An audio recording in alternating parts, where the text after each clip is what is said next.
안녕하세요. 실화 사연을 읽어주는 작가입니다. 오늘의 사연 시작하겠습니다. 안녕하세요. 작가님의 방송에 제 사연을 담은 것을 보내게 돼서 마음이 설레이는군요. 제가 경험했던 의사 선생님과의 부적절한 관계에 대해서 죄다 밝히려고 하니 가슴이 아련해 오네요. 그동안 가슴 속에 꽁꽁 숨겨두었던 내 과거의 모습을 다시 꺼내보는 듯해서 부끄럽기도 하고요. 그러면서 한편으론 설레이기도 합니다. 그 사람은 지금도 나를 기억하고 있을까요? 오늘처럼 가을비가 주룩주룩 내리고 있는 한밤중에 편지를 쓰듯 사연을 적고 있으면서 지방 시골집에 내려간 남편이 혹시나 내 사연을 들을까 싶어 약간 염려가 되기도 합니다. 오늘 창가에 앉아 창문을 타고 흘러내리는 빗물을 바라보면서 와인 한 잔을 했어요. 내게 용기를 주기 위해서 와인을 마셨습니다. 그리고 시골에 내려가 있는 남편 생각을 하지 않기로 했어요. 지금은 오로지 그 사람만 생각하면서 사연을 쓰려고 해요. 약간의 와인이 나를 약간 흥분하게 하네요. 저는 중학교 교사입니다.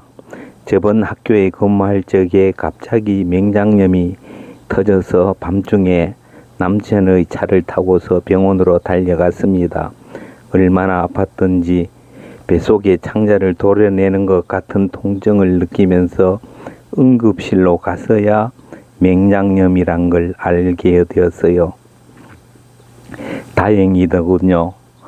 이마에 땀이 날 정도로 아팠기에 혹시나 자궁암이 아닐까 의심도 해보았습니다. 다행히 맹장염이 터지기 직전이라는 말에 안도의 한숨을 내쉬었습니다. 응급실에서 나를 진료한 의사는 안심하라고 하면서 곧 부원장이 와서 수술에 들어갈 거라고 말을 해주었어요. 응급실에 있던 의사는 저보다 나이가 어린 의사였어요. 아마 인턴인 것 같았어요. 남편은 내가 맹장염이라는 말에 안심을 하고서 옆에서 돌보고 있었어요. 30분 정도 지났을 때 다른 의사분이 가운을 입고서 찾아왔어요. 아마 늦은 시간이라 황급히 수술을 하러 온 듯 했어요. 그 의사는 남편과 비슷한 나이대였어요. 그 의사가 오기 전에 이미 간단한 검사를 마친 상태에서 그 의사가 와서 내 배를 만져보고는 곧바로 수술실로 옮기라고 했어요. 빨리 수술을 할 생각인가 보다 라고 생각했어요. 아마 집에서 급한 환자가 있다는 연락을 받고서 병원으로 달려온 듯한 느낌이 들었어요. 그 의사는 저한테 안심하라면서 위로를 해주면서 다정다감하게 말했어요. 저는 곧 마취에 들어갔고 수술이 끝나서 깨어났을 때는 남편이 아이들 때문에 집으로 간 상태에서 병실에서 혼자 눈을 뜨게 되었어요. 간호사가 와서 수술이 잘 되었다는 말을 듣고서 다시 잠이 들었어요. 새벽이라 그때도 창밖엔 비가 내리고 있었던 것 같아요. 수술 후라서인지 무척 아팠어. 창밖에 내리는 비를 바라보다가 새벽 늦게서야 잠깐 잠이 들었는지 몰라요. 입원해 있는 동안 남편은 아이들 돌보느라 학교에 연가를 신청해서 아이들을 유치원에 보내고 나서야 병원으로 오곤 했어요. 갑자기 집안일을 하느라 학교에 출근하지도 못한 남편은 아이들 뒷바라지를 하느라 힘이 드는 것 같았습니다. 저는 그때 수술이 끝나 병실에 누워 있다가 초췌한 남편을 볼 때마다 왠지 모르게 미안해졌어요. 하루라도 빨리 태어나고 싶었지만 담당 의사 선생님은 회진을 와서 상태를 보고선 일주일 입원을 해야 한다는 말을 해주었어요. 남편은 하루에 한 번 병원에 왔다가 아이들 때문에 집으로 돌아가곤 했어요. 입원해 있는 동안 담당 의사는 저에게 자주 친절하게 대해줬어요. 식사는 잘 했느냐, 아프지는 않느냐, 몸 컨디션은 어떠냐는 등의 질문을 하면서 담당 의사로서 의무를 다하는 것처럼 보였어요. 저는 담당 의사와 대화를 하는 중에 그가 꽤나 친절하다는 생각을 하게 되었습니다. 당연히 수술을 하려면 아래쪽은 다 벗어야 하지 않았을까 하는 추측을 하면서 괜히 부끄러워지기도 했어요.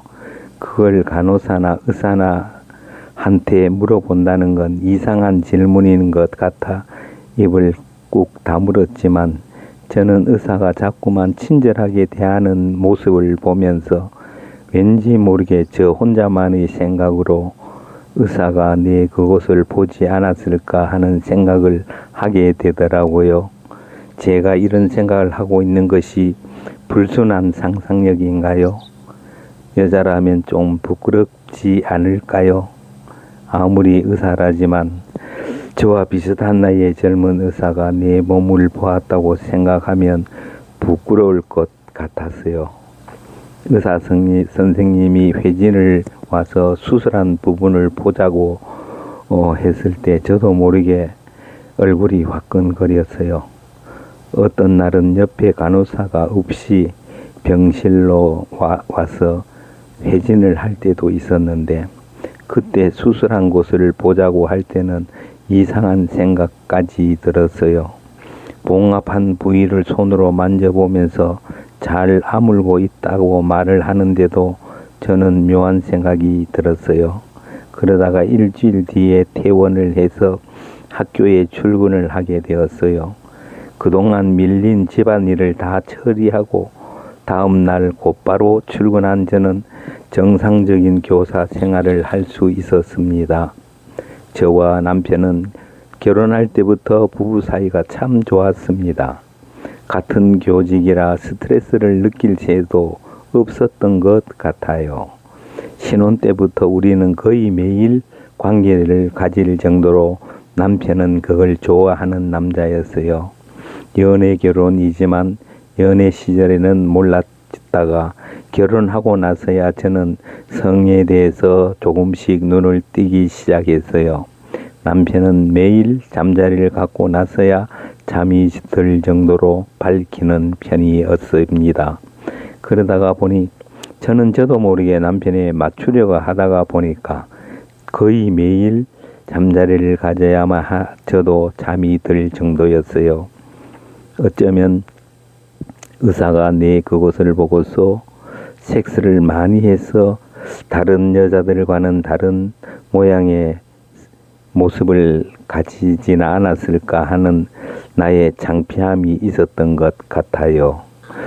사연에서 밝히기는 좀 창피한 일이지만요. 저는 다른 여자들보다 꽃잎의 모양이 좀 특이하게 생겼어요.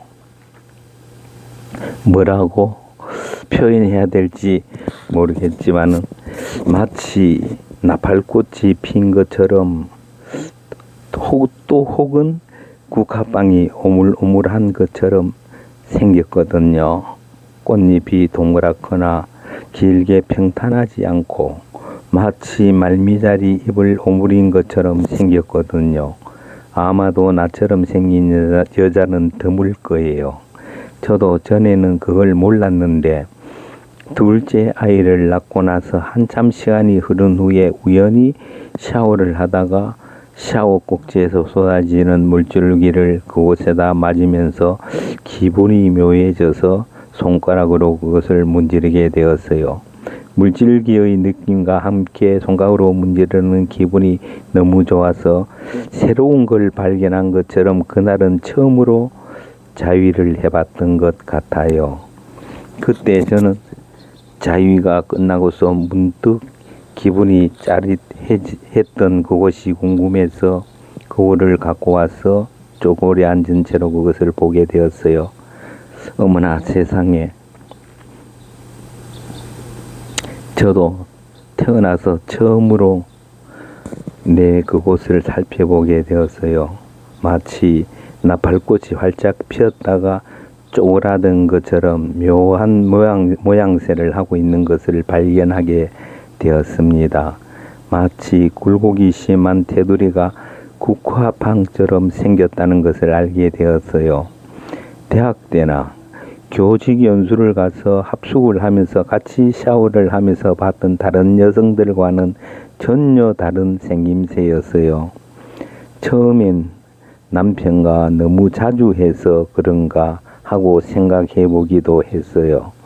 유난히 꽃잎이 크기도 하지만 평소엔 꽃잎이 쪼그라 있어서 마치 나팔꽃처럼 오므라져 있는 모습이 묘하게 보였거든요.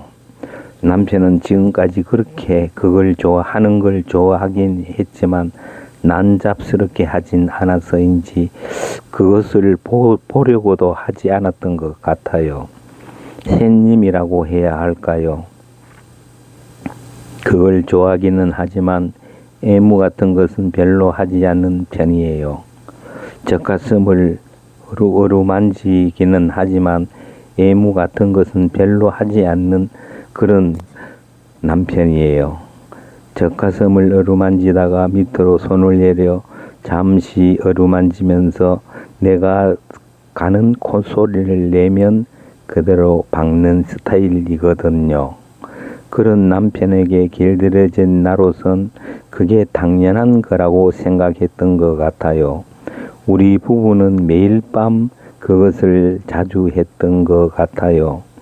젖가슴 잠깐 만지고 밑으로 손을 내려서 잠깐 만지다가 물이 만져진다 싶으면 남편은 더 이상 참지 못하고 그대로 몸 위로 올라타고선 초반부터 열심히 박는 스타일이었어요. 그 덕에 저는 결혼 전까진 성에 대해서 잘 모르고서 있다가 결혼한 후부터 매일 밤마다 관계를 하면서 성에 대해서 조금씩 눈을 뜨게 된 것 같습니다. 지금은 일주일에 3, 4회 정도로 자주 하고 있는 편이고요. 그런데 어느 가을날 남편의 정근으로 인해 저도 남편의 고향인 직할시로 학교를 옮기면서 평범한 일상생활을 하고 있었어요.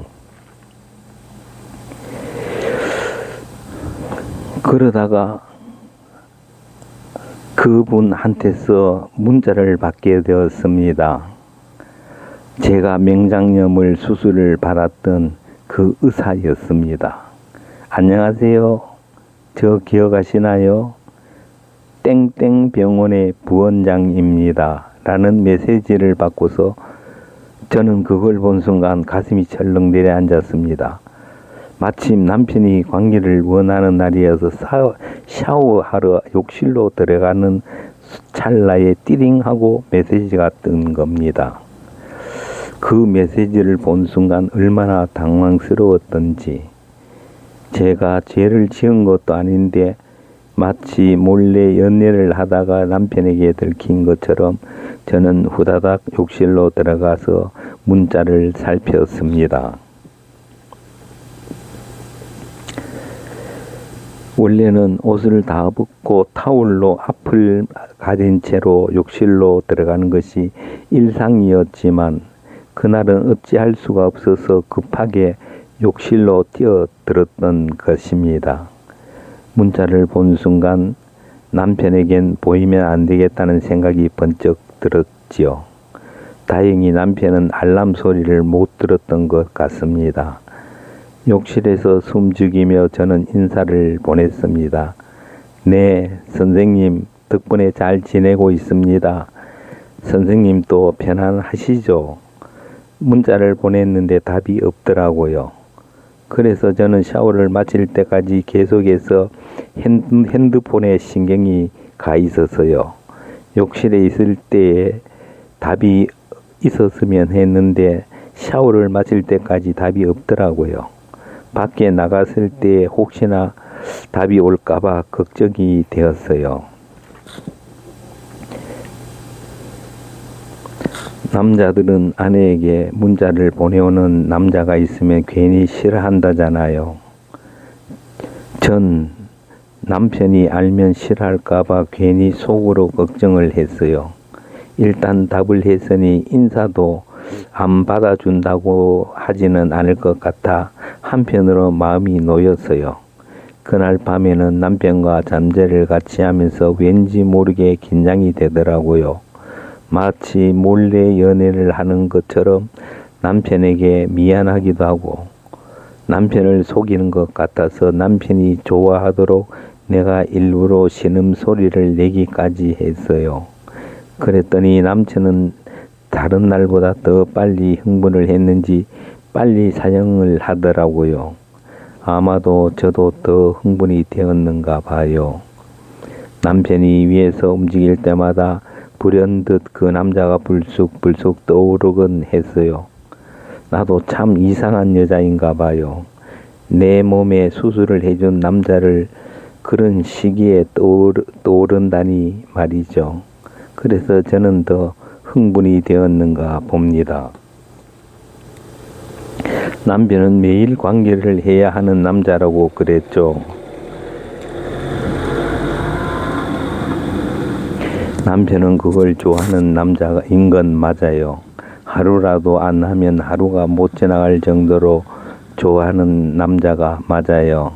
그런데 요즘은 나이가 들어서인지 일주일에 서너 번 할 정도로 하루쯤은 거르더라고요. 우리는 시작하면 남편이 하는 대로 저는 따라가는 편이에요. 남편이 올라가서 처음부터 참았던 분풀이를 하듯 처음에는 천천히 하다가 곧바로 본격적으로 움직이기 시작하거든요. 그리고 나면 내가 조금씩 느끼려고 할 때쯤이면 폭발하고 말아요. 항상 먼저 폭발해 버리고는 그대로 가만히 있는 걸 좋아해요. 전 아쉬움이 남아 가는 숨을 고르며 그대로 밑에 있는 편이에요. 그런데 가끔은 둘이 타이밍이 맞아 떨어져서 같이 올가짐에 오를 때도 있어요. 그럴 때는 정말로 마음이 붕붕 나는 듯한 기분이 되는 거죠.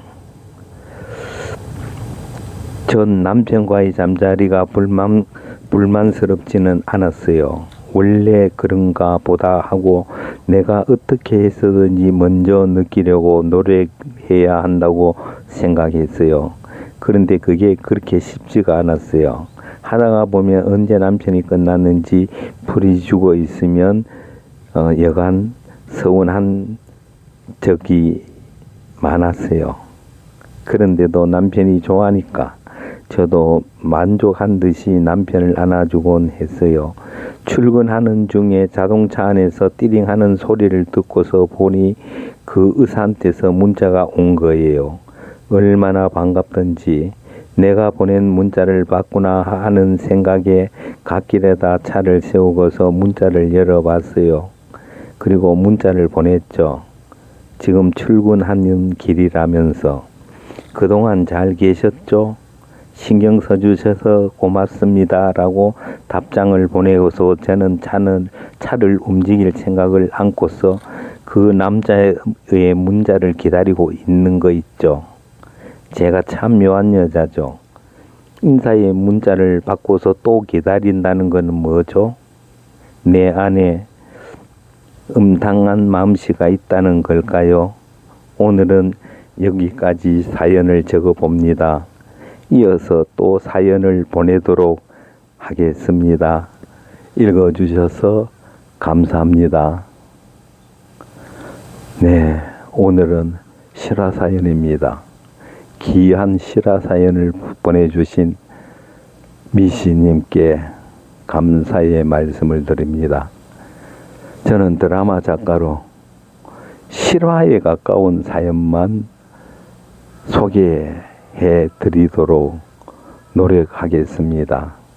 오늘은 이렇게 야유에 나와서 첫 방송으로 여러분들과 같이 사연을 읽게 되었습니다. 앞으로 많은 사연들을 접하면서 제가 드라마를 쓰는 소재이기도 하지만은 좋은 이야기를 여러분들에게 들려주는 것으로 저는 굉장히 만족합니다. 여러분들과 같이 좋은 방송을 이어나가도록 노력하겠습니다. 항상 저를 기억해 주시면 고맙겠습니다. 오늘은 여기서 사연 방송을 마치도록 하겠습니다. 감사합니다.